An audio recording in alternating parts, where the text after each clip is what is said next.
Bien, hoy en el Tesoro de la Isla nos acompaña Gustavo Castro, un hermano en la fe, con quien vamos a conversar acerca de una fábula del padre Mamerto Menapache llamada El hilo primordial. Así que empecemos.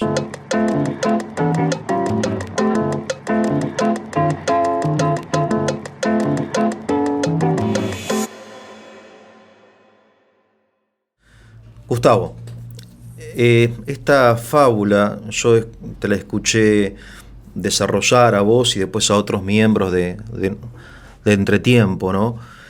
Y me gustaría que un poco, en primer lugar, la desarrolles tal cual la desarrolla Menapache y después vamos a ir, si te parece, reflexionando sobre su significado, ¿no? ¿De qué se trata esto? Bueno, Menapache hace esta fábula y nosotros en el retiro de Entretiempo, la primera vez que la escuché fue ahí, y él habla, ¿no?, que un día de primavera, después de un día de tormenta, salió un lindo día y el viento arrastraba esos hilitos que nosotros llamamos babas del diablo. Sí. Y bueno, en uno de esos hilitos venía una arañita, Sí. donde desde la altura que venía volando por el viento, agarrada a ese hilito, veía, viste, los campos, veía los árboles, veía todo desde aquella altura. Bien. Después fue bajando la altura y en un momento ese hilito queda enganchado en una rama de un árbol, Sí. no tan grande, y la arañita queda ahí. Bien. Y bueno, y por instinto esa arañita comienza a bajar por ese hilito a tierra, ¿no? Por el mismo hilo que la trajo. Por el mismo hilo que la trajo. Ella empieza a bajar. Ella baja a la tierra. Bien. Ese hilito, por instinto, digamos, ella lo ata, lo aferra a una ramita que da al piso. Y desde ahí ella después vuelve a subir, como estaba cansada, y bueno, descansa la noche, a la mañana siguiente vuelve a bajar. Bien. Y empieza a construir lo que es su telaraña, ¿no? Primero era pequeña y después, bueno, tuvo su primera casa, que es un primer bichito para alimentarse, pero ella todos los días lo que hacía era volver a subir y al otro día volver a bajar, a reforzar los hilos de sus telarañas y a alimentarse con los bichitos que ella cazaba, ¿no? Cazando, claro. Claro. En un momento, ¿no?, ya llegado casi el verano, ¿no?, ella estando en su telaraña, no sé si por cansancio, por qué causa, decide no subir. Se queda a la noche en su telaraña. Entonces al otro día, cuando se despierta... La que ella fabricó, digamos. Exactamente, la que ella fabricó. Y bueno, ella se dio cuenta que al no tener la necesidad de subir, tampoco tenía la necesidad de bajar. Claro. Pero, ¿qué ocurre? Ella se dedicó exclusivamente a la construcción de su telaraña y a la caza de los bichos y a la caza de los insectos, donde ella lo que la entusiasmaba cada vez como que iba por más. Claro. O sea, iba construyendo cada vez más grande su telaraña y iba cazando bichos cada vez más grandes. Claro. Y se encontró que no tenía necesidad de subir. Claro. Ahora, un día amaneció, un día brillante de sol, ella se encuentra en el medio de la telaraña y como que empieza a observar su obra, ¿viste? Claro. Entonces dice, bueno, empieza a filosofar. Exactamente. Empezó a filosofar. Exactamente. Entonces, ¿viste? La trasluz del sol veía, ¿viste?, todos los restos de los bichitos que ella había cazado para alimentarse, ¿viste? Claro. Brillaban. Y bueno, y en el medio de la telaraña ella se sintió la dueña del mundo, ¿viste? Claro. Qué gran obra que hice. Mirá. Entonces empezó a filosofar diciendo, bueno, este hilo que está enganchado a tal rama me sostiene la tela de este tensor. Claro. Este hilo o esta parte de la tela me sirvió para cazar tal bicho. O sea, todos los hilos tenían un objetivo, digamos, una finalidad concreta. Exactamente. En realidad todos los hilos para ellas tenían claro. Se había vuelto, ¿viste?, una araña práctica y precisa, ¿viste? Bien. Bien cazadora. Una ingeniera. Bien. Exactamente. Lo que ella, ¿viste? Estando en el medio de esa telaraña, dijo, soy dueña de todo esto. Y mirando hacia arriba, se encontró con aquel hilo primordial que ya se había olvidado. O sea, ella se había dedicado tanto a la construcción de su telaraña y a la caza de sus presas, que se había olvidado del cielo, de los campos que podía ver de arriba, de los árboles que ella veía desde ahí arriba. Claro. Se olvidó desde dónde venía. Bien. Se olvidó desde su origen. Y que ese hilo primordial la había traído hasta ese lugar donde ella estaba en ese momento, ¿no? Sí. Donde ella construyó su telaraña. Y la verdad que a ella empezó a pensar de qué era ese hilo, que lo único que veía, que él le tensaba la telaraña hacia arriba. Entonces, porque el hilo le tensaba la telaraña hacia ella arriba. veía que el Como hilo le sucede tensaba. en realidad, es así. Exactamente. Claro, sí, exactamente. Entonces, pero no lo relacionaba con ninguna caza de ningún bicho. Claro. Entonces dijo, esto debe ser un hilo inútil, ¿no? Seguramente es algún recuerdo de mi infancia. O sea, hasta ya se había olvidado de su infancia. Interesante. O sea, se había olvidado de todo.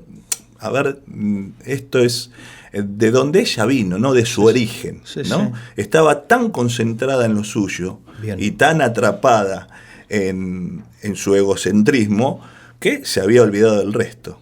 Entonces ella, con sus 4 patas traseras, se levantó, con las 2 del medio lo agarró y con las tenazas, ¿viste? Que tienen las arañitas comúnmente, lo cortó. Sí. Y cuando lo cortó, claro, era ese hilo principal que mantenía en sí esa telaraña. Claro, mantenía tensa la forma. Claro, exactamente. Que fue el origen que a ella lo llevó a poder hacer eso. Claro.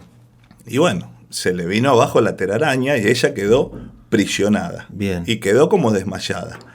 Al quedar así, prisionada y desmayada, al otro día, cuando sale el sol, ¿qué pasa? Se comienza a resecar la tela. Cuando se comienza a resecar la tela, ella queda atrapada y bueno, en definitiva tiene un final triste porque termina muriendo atrapada en su propia telaraña, ¿no? En lo que ella había construido. Sí. Bien, ahora hay que decir, yo me estuve preparando un poco para nuestra charla y Menapache reconoce que esta historia no es originaria de él, sino que la escribió un escritor llamado Tihamer Tot. Mirá qué interesante. Sí, Tihamer Tot, que entiendo que es húngaro, creo. Y después, esto es en primer lugar. Y en segundo lugar, que esto de las fábulas se inscribe en una gran tradición literaria, porque en la antigüedad tenemos las fábulas de Esopo, ¿no? Después tenemos en el Evangelio las fábulas, las alegorías, tal cual. La del hijo pródigo, las parábolas, ¿no? Y después en la tradición posterior, cristiana o no cristiana, las fábulas musulmanas, budistas. Acá en Argentina hubo un gran escritor llamado Leonardo Castellani, no sé si escuchaste hablar, que tiene un libro sobre fábulas. En Rusia, un famoso escritor Krylov, también autor de muchas fábulas. Quiere decir que el género de fábula es un género universal que te transmite, digamos, contenidos muy profundos en forma muy sencilla. Claro. Esto es lo que tiene de lindo la fábula, porque vos lo que acabas de contar, yo me acuerdo que viniste allá a González Catán y dabas este tipo de historias, de fábulas, y la comprendía desde un niño hasta un anciano, ¿no? Está buenísimo esto hablar en fábulas. Exactamente. Pero no es algo ingenuo, tonto, infantil, sino que detrás de una forma sencilla, donde el protagonista es un animal, una araña, un zorro, qué sé yo. Hay un contenido muy profundo, entiendo, ¿no? Exactamente. Es decir, no es una tontería, deja mucha enseñanza. Deja una gran enseñanza, ¿no? Por ejemplo, qué sé yo, la enseñanza, lo primero que yo pensé, ¿no? Cuando leí el cuento, y también se puede escuchar porque en YouTube también lo encontrás a Mamerto Menapache haciendo el relato del cuento, que es muy precioso. Y bueno, primero que cómo se aísla, ¿no? Una cosa es la soledad y otra cosa es que vos te aislés. Esta araña se aisló del mundo. Esta araña lo que hizo fue alejarse de todo, de su origen, de sus afectos, de todo. O sea, se olvidó de todo ella. Ella lo único que le interesaba era lo suyo. Y a partir de ahí es donde encuentra, bueno, su destino. Y no solo eso, sino que se empieza a olvidar de todo, de toda la riqueza que ella traía desde donde vino, ¿no? Que es, yo pienso que es algo importante que tenemos nosotros, ¿no? Claro, pero también es interesante que cada uno la entiende a su modo, ¿no? Exactamente. Eso es lo que tiene lindo la fábula. Exactamente. Que te la deja picando. Sí, porque vos se la contás a 100 personas y cada una dice, bueno, mi hilo primordial es esto, el mío es esto. Es como encontrarse con uno mismo también, ¿no? Exactamente. Claro, yo lo que también pensaba es, suponete, esta araña, cuando se encuentra ella en el medio de la telaraña y ve de empezar a filosofar qué función cumplía cada hilo, si ella se hubiese preguntado, ¿yo realmente estoy contenta con la vida que estoy llevando? ¿Realmente a mí me gusta estar todos los días acá abajo tejiendo la telaraña y comiéndome los bichos?